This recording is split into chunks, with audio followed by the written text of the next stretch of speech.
You're listening to Reverie, True Crime, your gateway to the darkest corners of human nature, where we expose the hidden truths of human depravity. These harrowing stories serve as a sobering reminder to keep our senses keen and our awareness sharp, for predators lurk in unexpected places, patiently waiting and observing. Join us as we unravel mysteries, explore motives, and seek justice for victims as we bring awareness to these cases.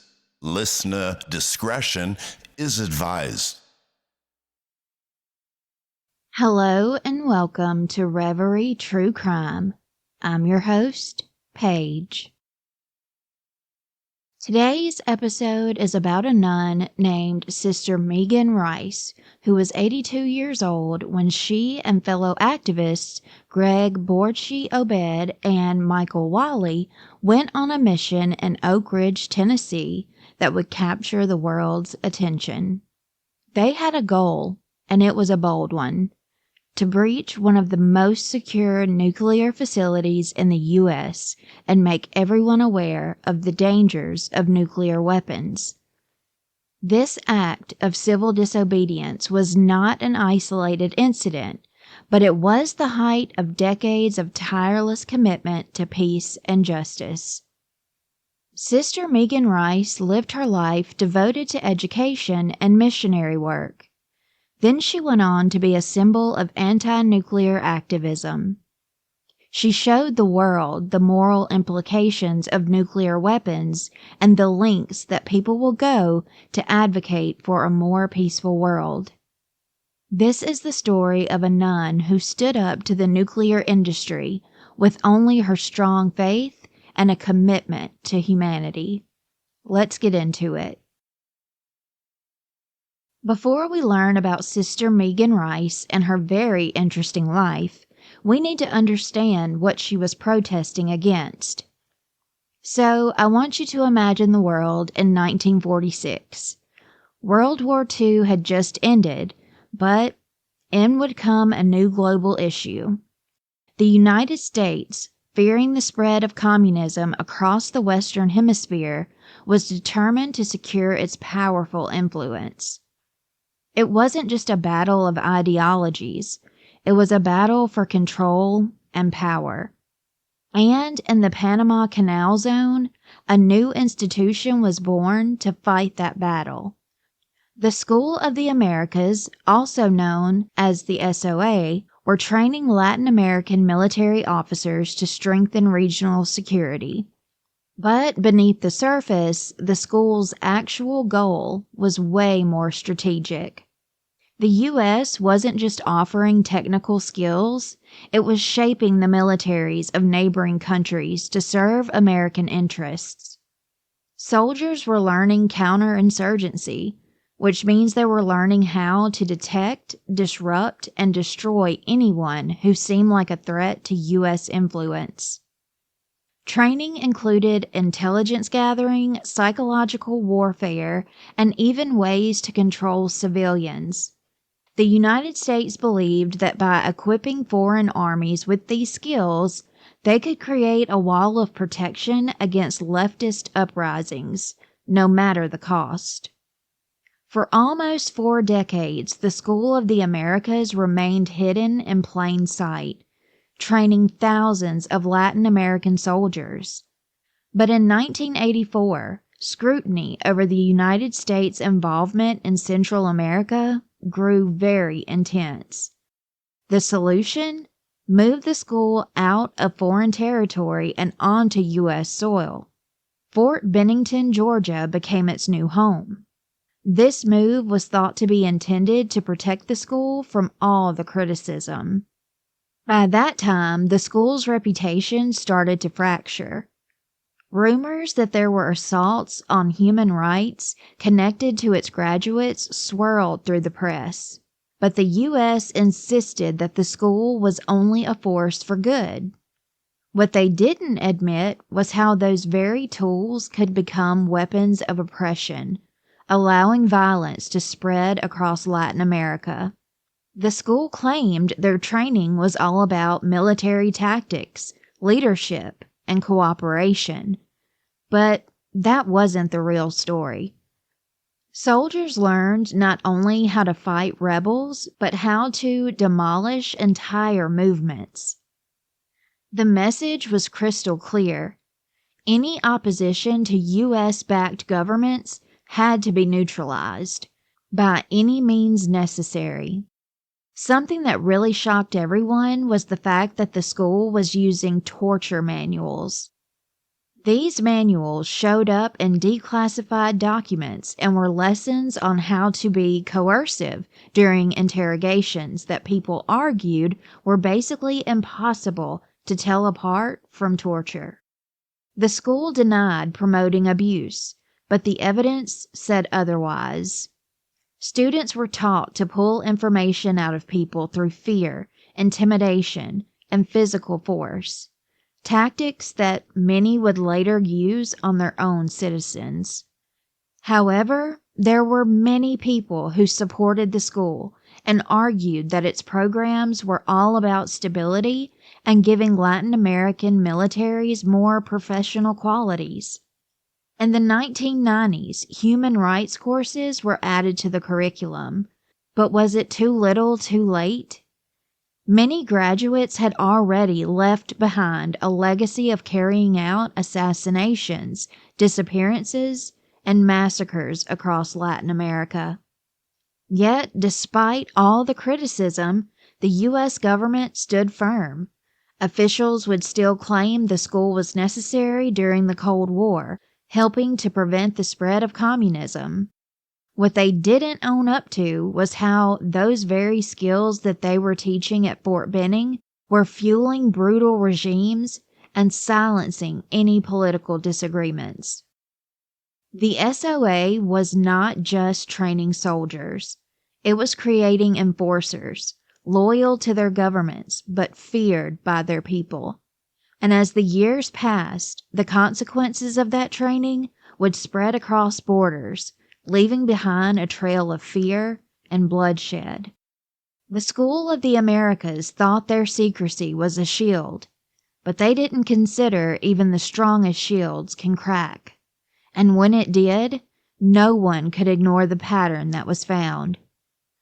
Across Latin America, a scary truth was becoming undeniable. Graduates of the school were at the center of some of the region's most horrific human rights abuses. One of the most known examples came from El Salvador. In 1980, Archbishop Oscar Romero, a vocal critic of government violence, was assassinated while he was delivering Mass. His death sent shockwaves around the world, but the terror people felt was only just beginning. A year later, the El Mazote massacre happened. Soldiers from the U.S.-trained Atlacatl Battalion slaughtered over 800 civilians, including women and children. Investigators found that many members of that battalion had trained at the School of the Americas. And El Salvador wasn't a one-off case. In Guatemala, the fingerprints of SOA graduates stained the nation's civil war. In the 1980s, under dictator Efrain Rios Montt, a military officer trained at the school, government forces launched a scorched earth campaign that targeted indigenous communities. Entire villages were wiped out. Survivors talked about vicious acts such as mothers watching their children being burned alive. According to the United Nations Truth Commission, Montt's forces committed acts of genocide, leaving over 200,000 people dead or missing. In Colombia, SOA graduates played important roles in operations by paramilitary, an unofficial military who were just organized like a military force, and they were linked to the disappearances and killings of civilians. Human rights organizations accused these groups of carrying out dirty wars, killings that were not legally signed off on and were made to take out political opponents under the guise of fighting the rise of rebellion. Declassified U.S. documents later confirmed that graduates from the school were involved in civilian disappearances and targeted assassinations. The evidence was overwhelming, but for years the U.S. government brushed off the disapproval. They argued that the school's purpose was to create military cooperation and professionalize Latin American forces, but critics, including human rights organizations, saw it much differently. To them, the SOA was not a place of learning. It was a school of assassins. By the 1990s, public outrage reached a boiling point. When people learned about the torture manuals, it caused condemnation around the world and fueled more calls to shut down the institution entirely. Father Roy Burgess, a Catholic priest and Vietnam War vet, was outspoken about his disapproval of the school. In 1990, he founded SOA Watch, an organization dedicated to exposing the horrific outcomes of the school.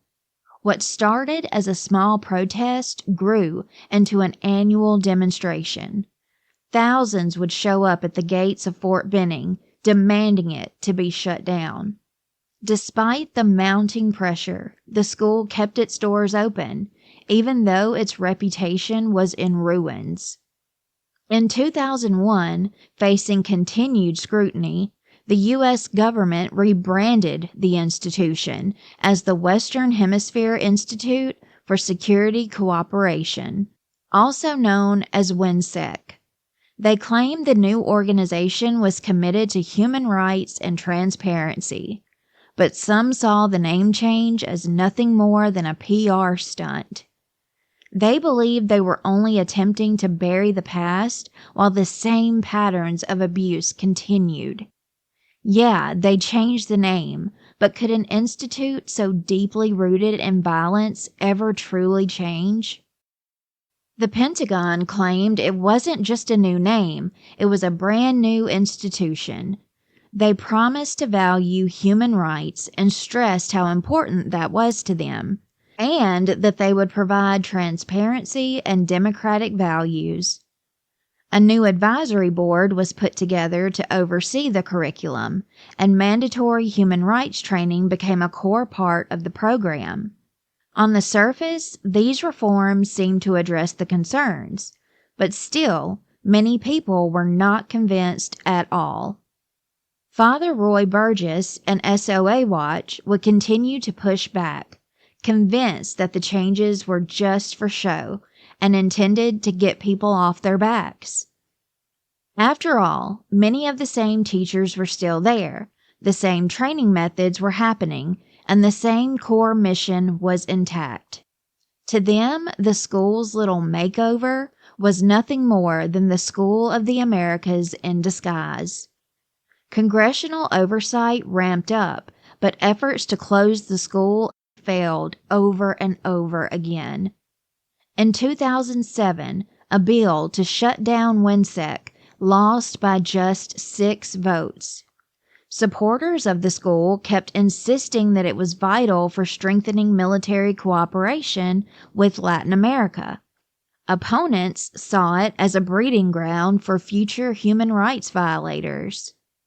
Today, the Western Hemisphere Institute for Security Cooperation still operates, but the ghost of its past still haunts it.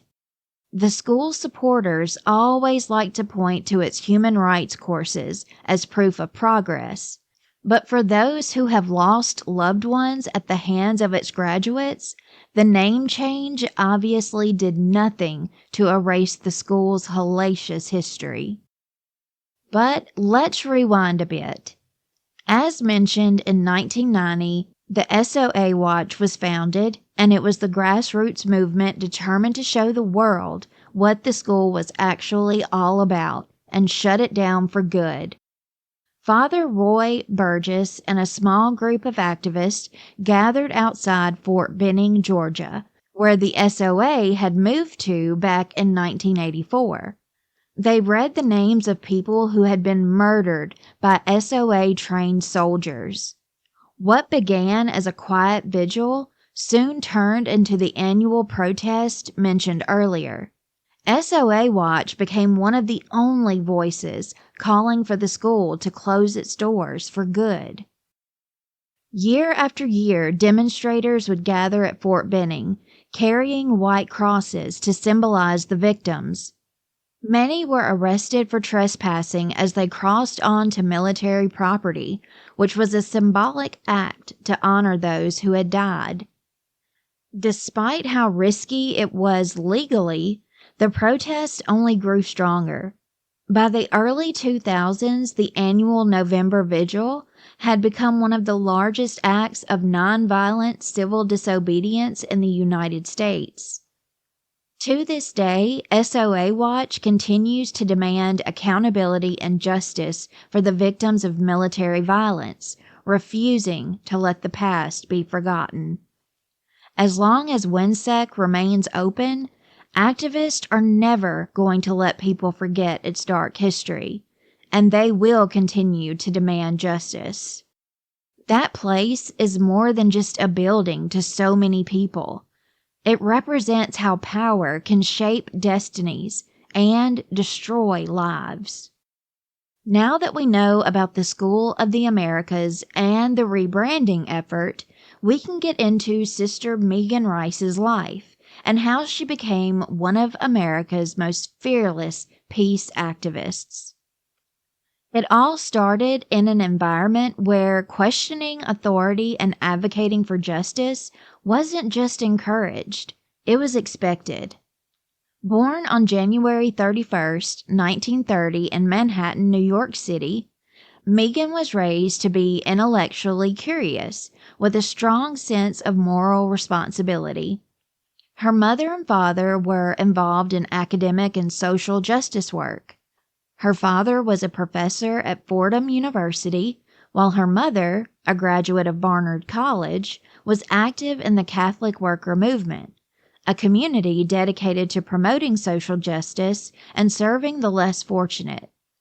Growing up during the Great Depression and World War II, Megan was no stranger to the harsh realities of inequality and global conflict. The lessons she learned at home of standing in solidarity with people who were oppressed would plant the seeds for a lifetime of activism. But in 1950, at 20 years old, it was her education under the nuns of the Society of the Holy Child Jesus that led her to her spiritual calling. Her parents' dedication to being intellectually strong and taking social action inspired Megan, and she knew she wanted to dedicate her life to a higher purpose. She took her final vows in 1955, promising to spend the rest of her life committed to the values of humility, simplicity, and service to others. During her early years as a nun, her passion was teaching. She earned advanced degrees in biology from Villanova University and Boston College, eventually going away to Africa to work as an educator in poverty-stricken communities. For over 20 years, Sister Megan lived and worked in Nigeria and Ghana, teaching biology and working on community development projects. While she always stayed devoted to her religious mission, the turbulence of the outside world, especially the escalating Cold War and the constant threat of nuclear annihilation, was everywhere you looked. In Africa, she saw firsthand the devastating effects of Western militarism and exploitation. These experiences forced her to face a very hard question. If the church was called to be a group fighting for peace, why wasn't it doing more to push back against the systems of violence and war? By the late 1970s, Sister Megan had gone back to the U.S., forever changed by her time abroad. It wasn't just her spiritual beliefs that were driving her. It was also the moral clarity she strongly felt. She refused to sit on the sidelines while the U.S. government stockpiled weapons capable of ending life on Earth. For Sister Megan, silence in the face of injustice was never an option. She was introduced to the Plowshares movement, an anti-nuclear weapons and Christian pacifist movement. The name was inspired by the biblical prophecy to, quote, beat swords into plowshares. The movement advocated for direct, nonviolent action against the machinery of war. Their message resonated deeply with her own beliefs. She began participating in protests against nuclear weapons and joined a growing community of faith-based activists who were willing to risk everything to demand disarmament. She believed going from a teacher to an activist was her calling. Sister Megan believed that as a follower of Christ, she was obligated to speak truth to power, no matter the consequences. As tensions between the United States and the Soviet Union grew, so did her sense of urgency. The weapons that governments justified as deterrents were, to her, a huge moral failure and a threat, not just to humanity, but to the very fabric of creation. She was so defiant towards the nuclear establishment that it did not go unnoticed. In 1983, Sister Megan joined a group of activists who trespassed onto a nuclear missile site to pray for peace.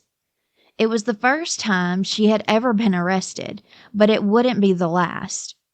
Over the next few years, she was arrested again and again for acts of civil disobedience, from blocking the gates of weapons factories to trespassing onto military units.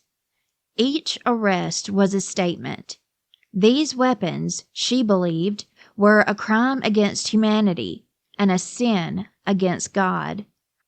In the tradition of the Plowshares movement, activists like Sister Megan would go into restricted areas, pour blood on nuclear weapons, and hammer on missile casings. A literal attempt to turn swords into plowshares. For Sister Megan, what they were doing was more than a political performance. What they were doing was a way of making people see the truth in a world that seemed to be trying its damnedest to ignore it. Her activism also led her to one of the most problematic institutions in the Western Hemisphere, the School of the Americas. For years, she stood beside thousands at the yearly SOA watch protests, calling for the school's closure. Survivors of violence in Latin America shared their testimonies, while activists risked being arrested to bring more attention to the school. Sister Megan believed it was just a part of the bigger vision of winning the fight against militarism and state-sponsored violence. But despite the arrests, the surveillance, and the legal threats, she was not moved by any of it. She once said in an interview, "My faith teaches me that we are called to be peacemakers, no matter the cost. If that means breaking unjust laws, so be it." In 1997, during one of the largest SOA Watch protests to date, she and a small group of activists trespassed onto the military base in a bold act of civil disobedience. Walking onto that base wasn't just a protest, it was a moral obligation in her eyes. She believed that as long as the SOA existed, the church could not remain silent. The consequences were swift. Sister Megan was arrested, charged with trespassing on federal property, and sentenced to 6 months in prison. But if the government thought incarceration would stop her, they were so wrong. When she was released, she went back to the gates of Fort Benning year after year, continuing to risk arrest, knowing the stakes were too high to just walk away. In a 2019 interview, Sister Megan reflected on why she felt so compelled to act, saying, quote, "When I hear the stories of mothers whose children were taken or killed, I can't stay quiet. We must take responsibility for what is done in our name. If we don't, who will?" In 2000, when the school was rebranded, Sister Megan and her fellow protesters would not accept that a simple name change was enough. The mission remained the same, and the violence continued. The risks she took during these protests were not just about the immediate goal of closing the school. They were about holding people in power accountable. She believed that governments left unchecked would always put violence and domination above everything else. Faith-based, nonviolent resistance was her way of fighting that. By the early 2000s, Sister Megan's reputation as a fierce and fearless advocate was well established. She had faced prison, surveillance, and public scrutiny, but nothing could shake her conviction. And while many people might have considered retiring at her age, Sister Megan had no desire to slow down anytime soon. In fact, she was about to do the most daring and dangerous act she ever had. It was a warm summer night on July 28, 2012, when Sister Megan Rice, at 82 years old, set out on a mission that would shock the U.S. government and capture the world's attention.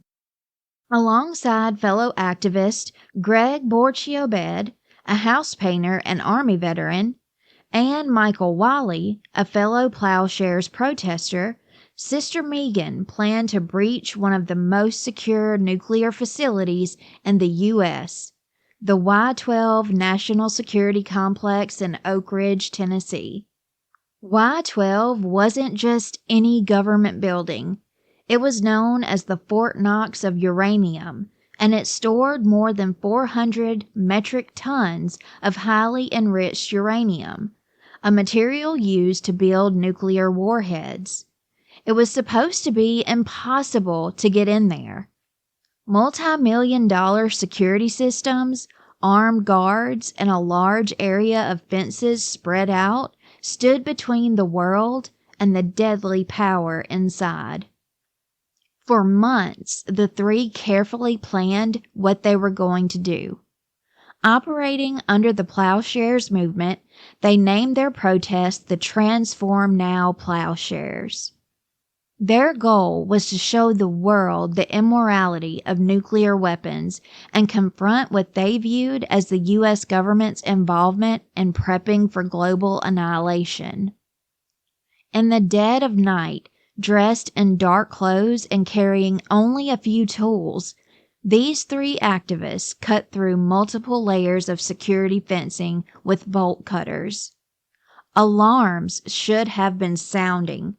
Guards should have been intercepting them, but nothing happened. As the minutes stretched into hours, the trio walked around the place completely unnoticed. When they reached the highly enriched uranium materials facility, they knew they made it. This was the place where the most dangerous nuclear materials were stored. But instead of destruction, they came with symbols of peace. Sister Megan and her companions rolled out banners that read, "Transform Now Plowshares," and "Swords into Plowshares, Spear into Pruning Hooks." They spray-painted messages of love and peace all over the walls, including "Woe to an Empire of Blood," a direct condemnation of the nuclear arms industry. Supporters would actually donate their blood, which Sister Megan Rice and the other activists would then use to splatter all over the walls, representing the countless lives that would be lost because of a nuclear conflict. As the sun started to peek over the horizon, the three got ready for the inevitable. Finally, after over 2 hours inside the facility, security guards arrived with their guns drawn. They surrendered peacefully, even offering bread to the officers as a gesture of friendship. When asked later why she risked her freedom, her answer was simple. Quote, "We are all called to love one another, and nuclear weapons are the antithesis of that love. We had to speak the truth no matter what." The government, however, was far less sympathetic. In the days that followed, the breach sparked outrage at the highest levels. How could 3 unarmed senior citizens get inside one of the most secure nuclear sites in the world? The Department of Energy launched an internal investigation, which found systemic failures in Y-12's security protocols. Several top officials were fired or resigned in disgrace. Because the government was so embarrassed, they really wanted to make an example out of Sister Megan, Greg, and Michael. When she stood before a federal judge in May of 2013, she was not afraid at all. At 83 years old, she had already spent decades fighting against the most powerful institutions in the world. One more courtroom was not going to break her. If anything, she saw the trial as another opportunity, not to defend herself, but to put nuclear weapons and the government's commitment to them on trial. The charges against her, Greg, and Michael were pretty severe. At first, they were arrested on misdemeanor trespassing charges, but the U.S. government escalated the case. They were indicted on 2 felony counts: depredation of government property and sabotage under the Sabotage Act. This law was typically for acts that threaten national security. If convicted, they were facing up to 30 years in prison. But Sister Megan still wasn't scared. The way she saw it, the real crime wasn't the spray paint or the broken fences. It was the existence of nuclear weapons. She believed the U.S. government, by maintaining a massive nuclear arsenal, was violating both international law and moral law, and she wasn't afraid to say it. In the packed federal courtroom in Knoxville, Tennessee, Sister Megan and her co-defendants were anything but apologetic. Throughout a 3-day trial, they used their testimony to talk about the devastating consequences of nuclear warfare. When asked by prosecutors why she had broken into the Y-12 National Security Complex, Sister Megan's voice was calm but firm. "I did it because I had to. I believe the continued existence of nuclear weapons is the greatest threat to life on Earth. We are all responsible for stopping it." She quoted international treaties, including the Nuclear Non-Proliferation Treaty, which commits nations like the U.S. to work toward disarmament, a commitment that she argued Y-12's very existence violated. Her words were not the defense of a criminal. They were the testimony of a woman driven by faith, conscience, and belief in human dignity. However, the prosecution had a different narrative to push. To them, Sister Megan, Greg, and Michael were no prophets of peace. They were just criminals who had put national security in danger. U.S. Attorney Jeffrey Theodore argued that the breach had, quote, jeopardized the safety of the nation, claiming their actions could have encouraged foreign adversaries to exploit the same vulnerabilities. The government also downplayed the symbolism of their protest, focusing instead on the damage caused: spray paint, hammer marks, and the bloodstains on a high-security uranium facility. Prosecutors called their actions, quote, a deliberate and reckless assault on the integrity of national defense. Despite the trio's compelling testimony, the jury deliberated for just 2 hours before returning their verdict. Guilty on all counts. Sister Megan did not feel the verdict was a defeat at all. In her mind, the trial had already achieved its purpose, exposing the truth, and she had no regrets. As the verdict was read, she smiled. When reporters later asked if she was afraid of prison, she shrugged, quote, we're all prisoners as long as nuclear weapons exist. On February 18, 2014, Sister Megan returned to court to hear her fate. The prosecution was seeking very harsh penalties, arguing that the activist had, quote, no remorse and needed to be punished as a warning to others. But she stayed strong. In her sentencing statement, she turned the tables, calling out the government's hypocrisy. Quote, please have no leniency with me. To remain in prison for the rest of my life would be the greatest honor. It would allow me to continue the work of speaking out against the greatest violence in the world, nuclear weapons. The judge was not impressed by her moral arguments. While he acknowledged her life of service, he said that the law required consequences. She was sentenced to 35 months, almost 3 years, in federal prison.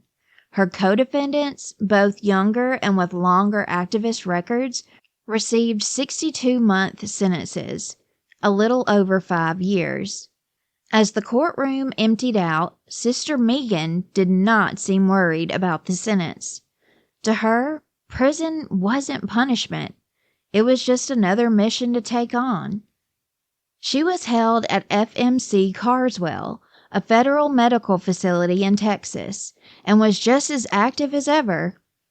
In letters to supporters, she described her new living situation as, quote, another community in need of love and justice.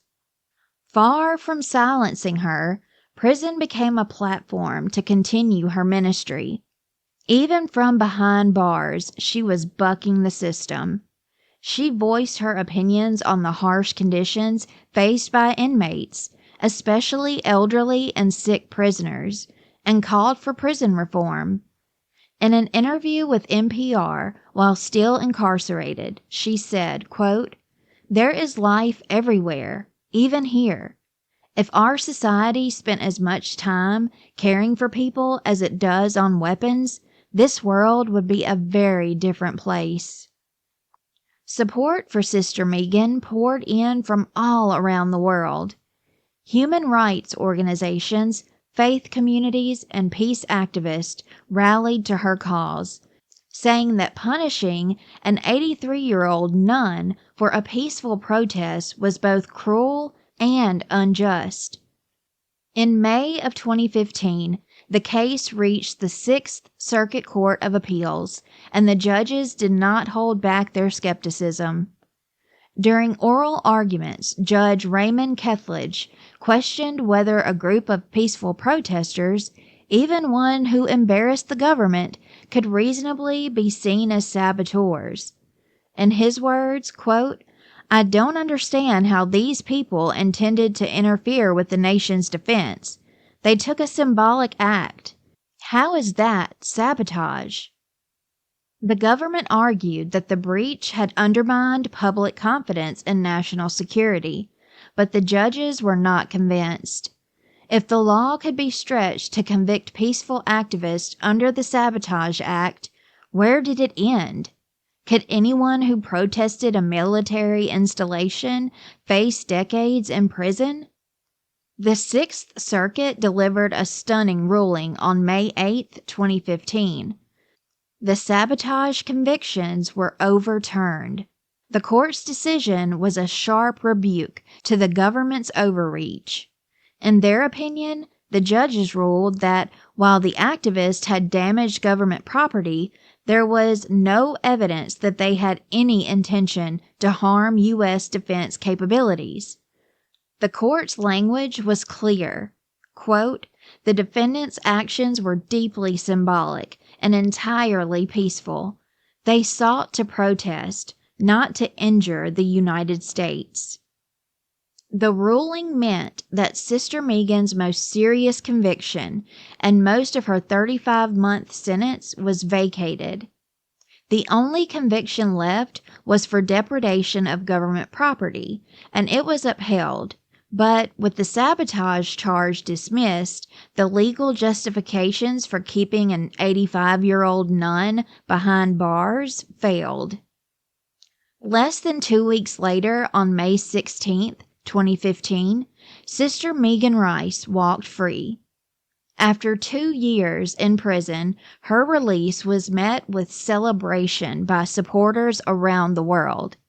But, true to form, Sister Megan had no interest in personal glory. To her, the legal victory was just one little step in the larger battle for nuclear disarmament. As she left the prison gates, reporters pressed her for a statement. Her response was as calm and direct as ever. Quote, "I may be free, but our world is still imprisoned by the threat of nuclear weapons. Until that changes, my work isn't finished." The Transform Now Plowshares ruling wasn't just a personal victory, it set an important legal precedent.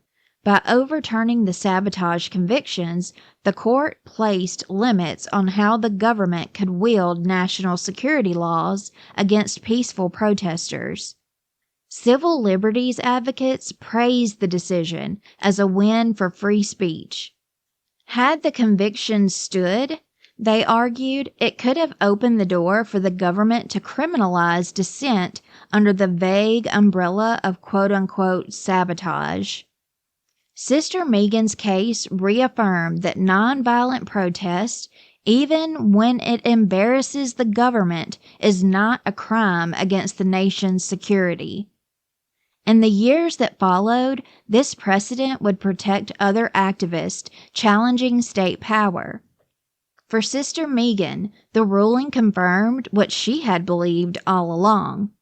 The truth cannot be contained. Not by fences, not by prisons, and certainly not by unjust laws.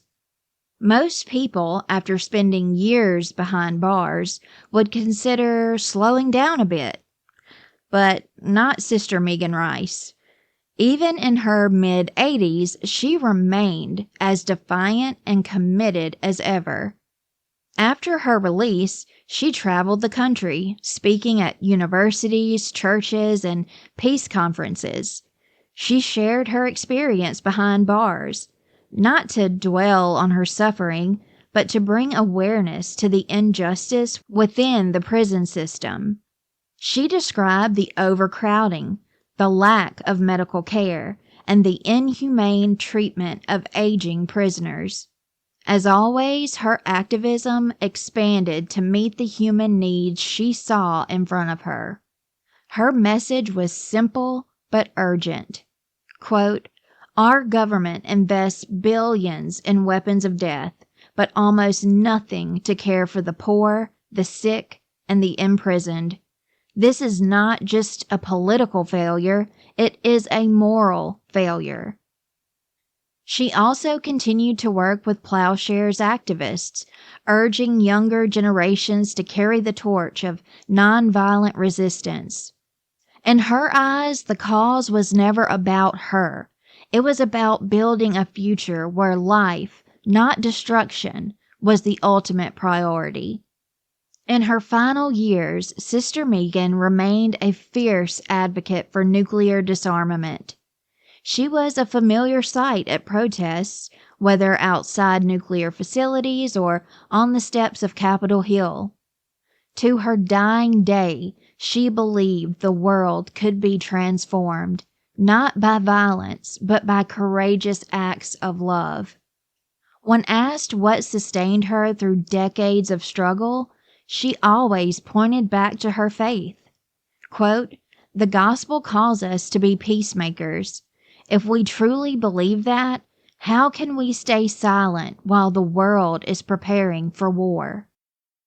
On October 10th, 2021, Sister Megan Rice passed away peacefully at the age of 91. Her death marked the end of an extraordinary life, but not the end of her legacy. Her story continues to inspire activists, faith leaders, and ordinary people to speak truth to power, no matter the cost. In every prison cell she occupied, in every courtroom she stood in, and at every protest line she crossed, Sister Megan's message was the same. Quote, "Love is stronger than fear, and no system, no matter how powerful, can silence the truth." Sister Megan Rice may have left this world in 2021, but her voice, full of moral conviction, lives on in movements today. For those who knew her, the story and legacy she left behind wasn't just about the high-profile protest or her time behind bars. It was about a true commitment to justice and the belief that regular people, just like me and you, could go up against the world's most powerful institutions. From classrooms in West Africa to the prison cells of the United States justice system, Sister Megan's work was rooted in the belief that nonviolent resistance is not only a moral obligation, it's a divine calling. And though her physical presence is gone, her influence continues to fuel movements that fight against violence, militarism, and state-sponsored injustice. One of the aspects of her legacy is how she inspired younger generations, how she boldly took on systems of power and made people realize that activism isn't just for the young or the restless. She was proof that age is nothing but a number when it comes to moral courage. Many who heard her speak or joined her protests describe her as gentle and fierce. Young people who grew up in a post-Cold War world where nuclear threats often seem distant are learning from her example that the struggle for disarmament is far from over. As one young protester at an Oak Ridge vigil put it, quote, "If an 82-year-old nun can risk prison to speak the truth, what excuse do the rest of us have?" After her death, Pope Francis spoke highly of her work, and Catholic publications like America Magazine described her as a, quote, "living embodiment of the gospel." For many churchgoers, her life served as a reminder that the Christian faith calls for prophetic action, even when that action is inconvenient or even dangerous. Her influence was also present in interfaith movements where Jewish, Muslim, and Protestant leaders honored her as a symbol of moral resistance. She worked across religious boundaries, believing that the struggle for justice goes far and beyond any single creed. In one of her final interviews, Sister Megan said, as she looked back on how her faith and activism were connected, quote, "Faith without action is meaningless. If we believe in a God of love, how can we stand by while the world prepares for death?"